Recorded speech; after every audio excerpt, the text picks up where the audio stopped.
মাইমুনা গো, এই সাদা পুটলিটাতে তোমাকে কিছুটা হীরার গুঁড়ো দিলাম। এই হীরার গুঁড়ো যদি এক টুকরা ইমামে হাসানের পেটে চলে যায়, ইমামে হাসান মরে যাবে। দেখছেন বাবা কত মা কত কষ্ট, কলিজা ফেটে যাবে মা। দেখেন হীরার গুঁড়ো নিয়ে চলে গেল, গেটের ধারে আসে। এদিকে ইমাম হাসানের স্ত্রী, আরেকটা স্ত্রীর নাম হলো সোহার হাসান বানু। কি বানু? হাসান বানু। কেউ বলেছে ইমামে হাসান বানু বিষ পান করেছে, কেউ বলে জাহিদা। দেখেন এদিকে আব্বা জাহিদা বলতেছে, স্বামী গো আপনার শরীরটা তো অসুস্থ, আপনি একটু আরাম করেন। তো স্বামী আপনাকে আমি একাই রেখে যাব। একাই রেখে যাব? কাকে রাখবো? আপনার বোন জয়নাবকে রেখে যাবে। কই রে নন জয়নাব, কই রে নন জয়নাব, একটু কাছে এসো। ভাবি কি বলো? নন জয়নাব, তোমার দাদা জানের শরীরটা অসুস্থ আছে, তো তোমার দাদা জান যখন যেটা জিনিস চাইবে, পানি চাইবে, খাবার চাইবে, যখন যেটা জিনিস চাইবে তুমি তোমার দাদাকে দেবে। তুমি তোমার দাদার কাছে সারাটা রাত থাকো, আমি চলে আসবো, তারপরে তুমি চলে যাও। ঠিক আছে? বিবি জায়দা যেন চলে গেল। আব্বা আমার বোন জয়নাব দাদার সঙ্গে কথাবার্তা বলতেছে। দাদা, কোনো ভাই যদি অসুস্থ থাকে বোনেরা যে বুঝাই কি বুঝাই না, দাদা ভালো হয়ে যাবেন, 1 মাস পরে 2 মাস পরে অবশ্যই ভালো হয়ে যাবেন। আল্লাহ ভালো করে দেবে। কে ভালো করবে? কে ভালো করবে? আল্লাহ ভালো করবে। ওগো দাদা, আল্লাহ আপনাকে ভালো করে দেবে। দাদা আপনি টেনশন করবেন না, চিন্তা করবেন না। দাদার মাথায় হাত বুলিয়ে বুলিয়ে দেয় ব্রাদার মুসলমান। এইদিকে বোন জয়নাব দাদার খেদমত করতেছিল। বাবা ইমামে হাসান ঘুমটা চলে এসেছে, শরীরটা বড্ড ক্লান্ত। বাবা ঘুমটা চলে এসেছে, ইমামে হাসান ঘুমিয়ে গেল। এইদিকে বোন জয়নাব ভাবতেছে, আল্লাহ গো, আমার দাদা যখন ঘুমিয়ে গেল, তাহলে আমি জেগে কি করব? আমিও একটু ঘুমিয়ে যাই গো আল্লাহ, আমি একটু ঘুমিয়ে যাই। বোন জয়নাব দাদার সঙ্গে সঙ্গে একটু ঘুমিয়ে গেল। বাবা এইদিকে মাইমুনা কুটনি রে মা, মাইমুনা কুটনি ঘরের মধ্যে প্রবেশ করলো। বাবা ঘরের মধ্যে প্রবেশ করার পরে জননী দেখতেছে ভাই বোন যেন ঘুমিয়ে গেছে। বাবা ভাই আর বোন ঘুমিয়ে গেছে। এইদিকে মাইমুনা কুটনি বাবা পিয়ালা খুঁজতেছে, ক্ষীর খুঁজতেছে, পায়েস খুঁজতেছে, পানি খুঁজতেছে। বাবা পানি খেজুর যখন পেল না বাবা, তখন কিছু পেল না, পায়েস পেল না, ক্ষীর যখন পেল না বাবা, দূরে যেমনই গিয়েছে পাশে একটা বাবা জান আমার গো, একটা কলসি রয়েছে। বাবা সেই কলসিটা বাবা সাদা কাপড় দিয়ে, একখানা গিট নয়, 2খানা গিট নয়, 3খানা গিট নয়, 7খানা গিট স্ত্রী জায়গা বেঁধে গিয়েছিল। মাইমুনা যেমনই গেছে বাবারে, 7টা গিট রয়েছে কলসিতে বাঁধা। মনে মনে ভাবলো, আমি তো পয়সা এই বিষটা দিতে পারলাম না, হীরার গুঁড়ো আমি ক্ষীরে দিতে পারলাম না, কোনো খাবারে দিতে পারলাম না। আমি যদি পানিতে দিয়ে দিই আমার লাভ হয়ে যাবে। কিন্তু বাবা গো, যেমনই মাইমুনা কুটনি গিরাটা খুলতে যাবে কলসিটা, মনে মনে টেনশন চিন্তা হয়ে গেল। আমি যদি আজকে গিরাটা যদি খুলে দিই, তাহলে বুঝে যাবে এই কলসিটা কেউ কিছু দিয়েছে, এই গিটটা কেউ খুলেছে। না না, আমি ওরকম করব না। বাবা কলসিতে সাদা কাপড় বাঁধা ছিল, সেই হীরাটা নিয়ে যেন বাবা খুঁজতে লাগলো, খুঁজতে লাগলো। বাবা খুঁজতে লাগলো, খুঁজতে লাগলো, খুঁজতে লাগলো। কলসির উপরে কিছুটা টুকরা হীরার গুঁড়ো যেন বাবা পানিতে পড়ে গেছে, পানিতে পড়ে গেল। পানি আর পানি থাকলো না বাবা, পানি সঙ্গে সঙ্গে বিষ হয়ে গেল। শোনি পানি সঙ্গে সঙ্গে যেন জহর হয়ে গেল।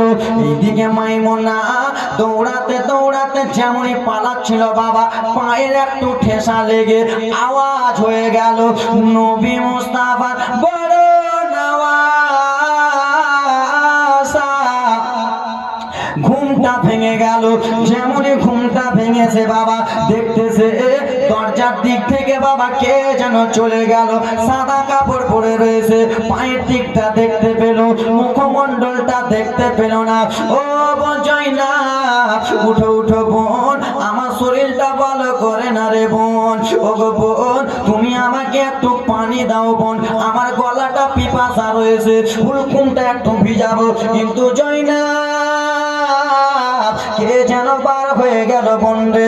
দাদা আপনি কি তাকে দেখলেন না? বলে তার পায়ের দিকটা আমি দেখলাম, তাকে আমি চিনতে পারলাম না। ছেড়ে দাও বোন, দাও দাও একটু পানি দাও, পানি দাও গো। বিরাদার মুসলমান বোন জয়নাব বিরাদার আব্বা আমার গিলাসটা নিয়ে লোটাটা নিয়ে যেমনই কলসির কাছে গেল, মনে একটা ভাবনা হয়ে গেল, আমার দাদাকে কেমন করে ঠান্ডা পানি দেব, কেমন করে আমার দাদাকে বাসি পানি দেব।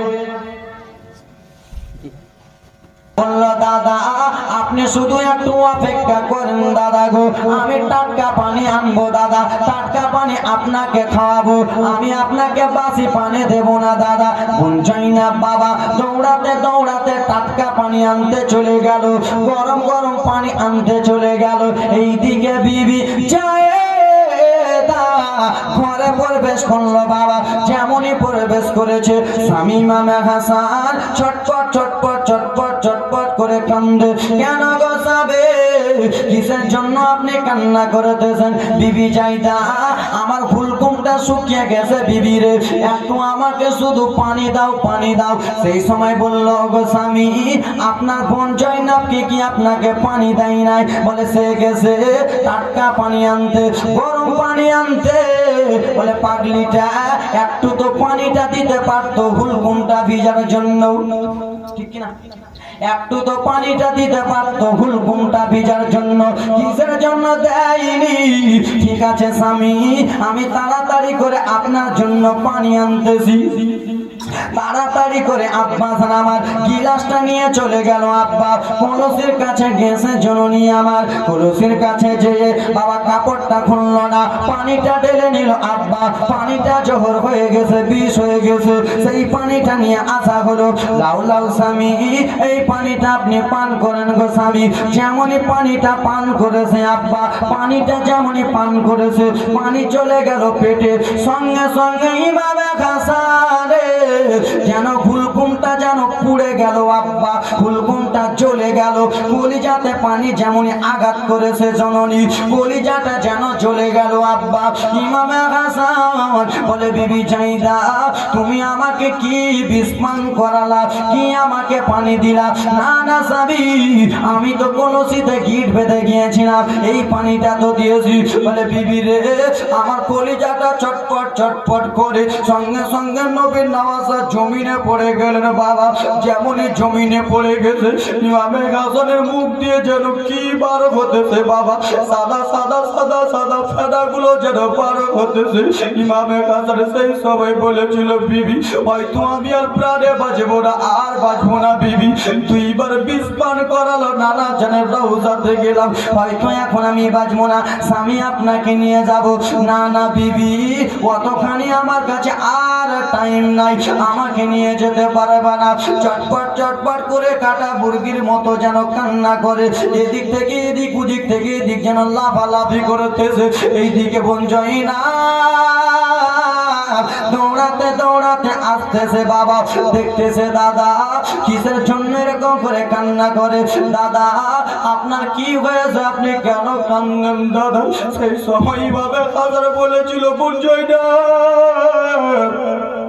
কোনো যদি ভুল করে থাকি বোন আমাকে মাফ করে দিস রে, কোনদিন যদি আঘাত দিয়ে থাকি বোন আমাকে মাফ করে দিস বোন, আমি আর পৃথিবীর জমিনে থাকবো না, আমি ইন্তিকাল করে যাব, আমি মারা যাব। ভাই এরকম করে বলতেছে। দৌড়াতে দৌড়াতে বোন জয়নাব বসে গেলেন, দাদার মাথাটাকে নিয়ে বোন জয়নাব যেন এই জায়গাতে রেখে দিলেন, মাথায় হাত বুলিয়ে দেয়, কিন্তু কোনো রকমই মানে না রে, ছটপট ছটপট ছটপট ছটপট করে কান্না করে। সেই সবাই ইমামে হাসান বলেছিল বোন তুমি, ইমামে হাসান বলেছিল বোন রে আমার যেন উল্টি উল্টি ভাব হইতেছে, আমার যেন বমি বমি ভাব হইতেছে বোন, আমি এখন বমি করব। বোন জয়নাব বলল ভাবে ভাবি গো আপনি একটু থালা জানেন ভাবি গো, আমার দাদা বমি করবে, থালাতে আমি একটু বমি ধরবো ভাবি, তাড়াতাড়ি করে আপনি থালা আনুন। এইদিকে বিবি থালা এনে বোন জয়নাবকে দিয়ে দিলেন, লাও লাও তোমার দাদা উল্টি করবে, তুমি বমিটা ধরবা। ইমামে হাসান হক করতে করতে বাবা যেমনই বমি করেছে, যেমনই উল্টি করেছে জরুরি আবার সেই বমির সঙ্গে কোনো ভাত আছে না, আটা আছে না, ছাতু আছে না, সেই পানির সঙ্গে বাবা কাঁটা কাঁটা টুকরো টুকরো হয়ে কলিজা গুলো চলে এসেছে। পুরা কলিজা যেন টুকরো টুকরো হয়ে গেছে, কলিজার কলিজা নাই, কলিজা টুকরো টুকরো হয়ে গেছে। সবাই বাবা বলে বোন এটাই হলো আমার শেষ বিদায়, বোন রে এটাই হলো আমার শেষ বিদায়। বলে ভাবি একবার আসুন, কি হয়েছে? বলে দাদা জানকে দেখুন না ভাবি, দেখেন দাদা জানের উল্টি গুলো দেখেন ভাবি, যেমনই দেখেছে স্ত্রী সহ্য করতে পারে না। বোন জয়নাব বলে বোন রে মাফ করে দাও বোন, যা ভুল করেছি মাফ করে দাও, আমি আর পৃথিবীর জমিনে বাঁচবো না।